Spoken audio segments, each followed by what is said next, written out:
If you're changing the world, you're working on important things. You're excited to get up in the morning. We want to build technology that everybody loves using, and that affects everyone. We want to create beautiful, intuitive services and technologies that are so incredibly useful that people use them twice a day, like they use a toothbrush. There aren't that many things people use twice a day.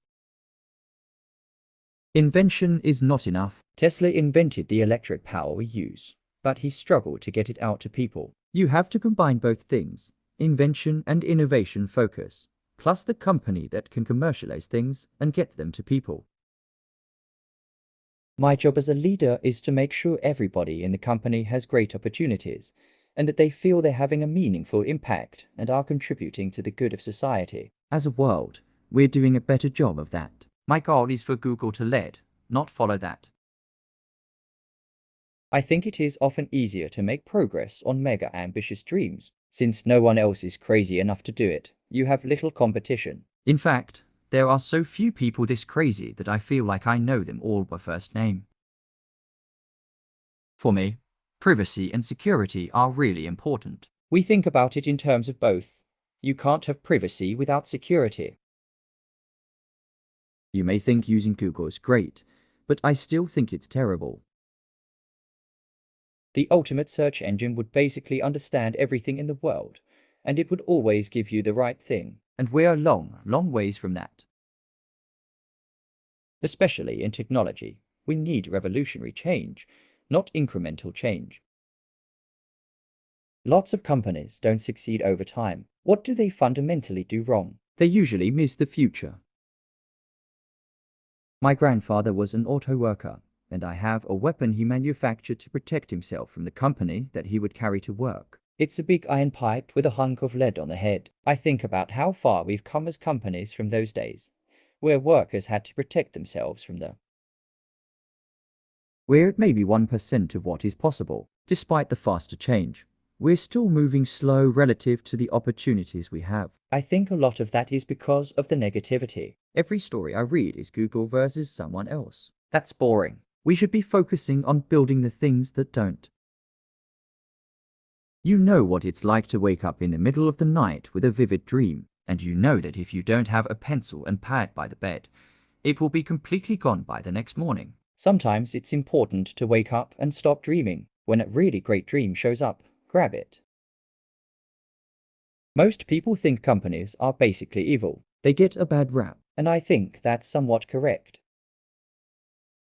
I have always believed that technology should do the hard work: discovery, organization, communication, so users can do what makes them happiest, living and loving, not messing with annoying computers. That means making our products work together seamlessly. If you ask an economist what's driven economic growth, it's been major advances in things that mattered: the mechanization of farming, mass manufacturing, things like that. The problem is, our society is not organized around doing that. If your access to healthcare involves your leaving work and driving somewhere and parking and waiting for a long time, that's not going to promote healthiness. If we were motivated by money, we would have sold the company a long time ago and ended up on a beach. We have a mantra, don't be evil, which is to do the best things we know how for our users, for our customers, for everyone. So I think if we were known for that, it would be a wonderful thing. I really like using my Samsung 05930 KS tablet. I previously used the Motorola XOM for a while and liked that. Many leaders of big organizations, I think, don't believe that change is possible. But if you look at history, things do change, and if your business is static, you're likely to have issues. I do think there is an important artistic component in what we do. As a technology company, I've tried to really stress that. Big companies have always needed and cooperated in areas where it made sense. You need to invent things and you need to get them to people. You need to commercialize those inventions. Obviously, the best way we've come up with doing that is through companies.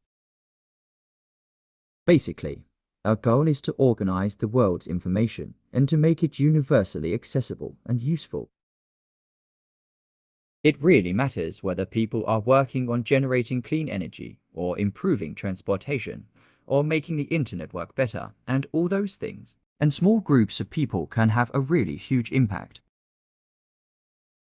I like going to Burning Man, for example, an environment where people can try new things. I think as technologists we should have some safe places where we can try out new things and figure out the effect on society. What's the effect on people, without having to deploy it to the whole world? The idea that everyone should slavishly work so they do something inefficiently so they keep their job, that just doesn't make any sense to me. That can't be the right answer. We don't have as many managers as we should, but we would rather have too few than too many. Computing is kind of a mess. Your computer doesn't know where you are. It doesn't know what you're doing. It doesn't know what you know. I have over 2 million followers now on Google+. I can't really comment on rumors. We can't have democracy if we're having to protect you and our users from the government over stuff we've never had a conversation about. We need to know what the parameters are, what kind of surveillance the government is going to do, and how and why. Over time, our emerging high-usage products will likely generate significant new revenue streams for Google as well as for our partners, just as search does today. It's quite complicated and sounds circular, but we've worked out a way of calculating a website's importance.